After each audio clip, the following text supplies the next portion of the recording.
Well, hello, welcome back to yet another recipe video. So in this video, we are going to be making a egusi and okra soup. So let's dive right in.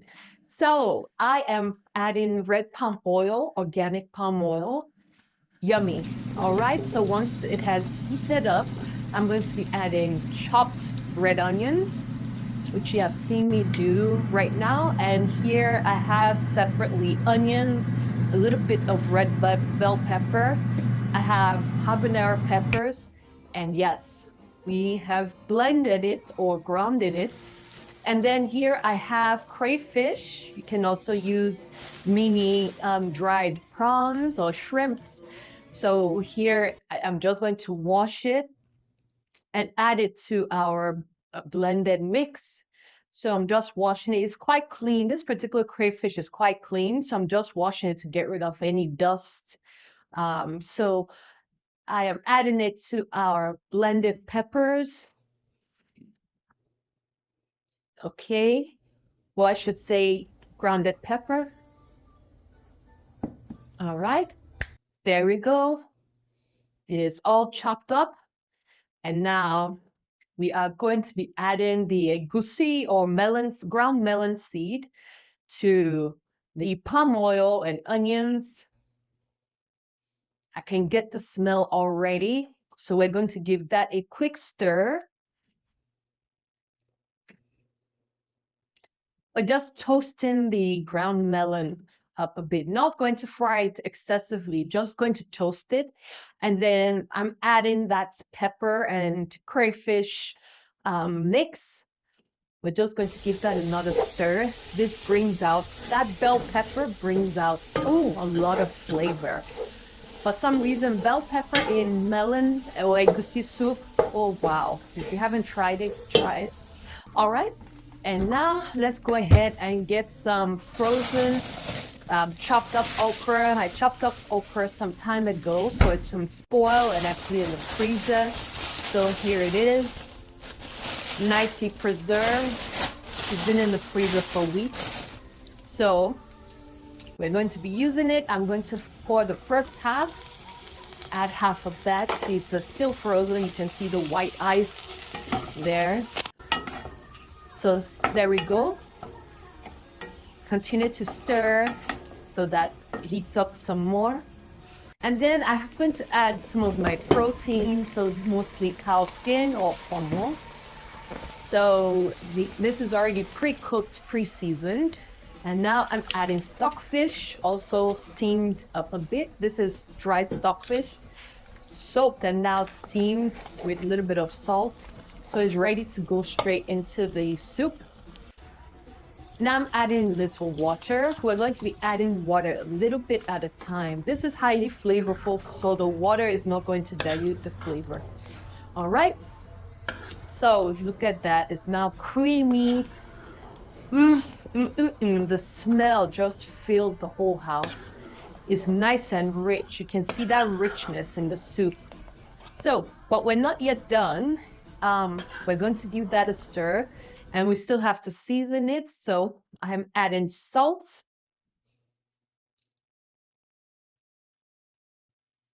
Yep, I'm used to the amount or quantity, so don't worry. That amount is suitable for the pot of soup I am making. So I've added beef bouillon powder, and I'm going to be adding, this is optional, I'm going to be adding ehuru, ground ehuru herb powder. It's a spice. Look it up. So, all right, we're going to give that a stir. Ehuru is traditionally used in pepper soup. It provides a lot of flavor, all the fragrances, just a little goes a long way. So there are particular seeds that you can toast. Once you toast it, first of all, you have to peel it, then toast it, and then blend it. So I just decided to use the already pre-grounded version. Okay, so here we're adding the remaining half of the frozen chopped up okra. Give that a stir. My mom loves this combination, okra and egusi. This combination is not as popular, but it is good. Some people prefer to just either have okra separate, as a separate soup, or melon seed or egusi soup separately. But this combination, not everyone prepares it like this, but it's so yummy. It's so yummy. All right, nice and rich. Just a little goes a long way. You can have just a little bit of soup with your fufu on the side. So I'm adding more water because it's going to keep getting thicker and thicker.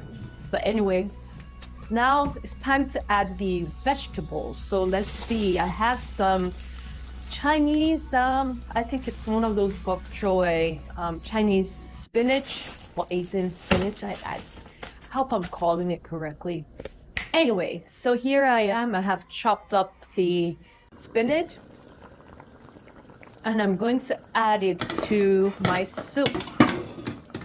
This vegetable works very good in egusi soup. Similar to the traditional pumpkin leaf vegetable that is typically used for egusi soup. This vegetable also works. You can also use turnip greens. Turnip greens is also another good one.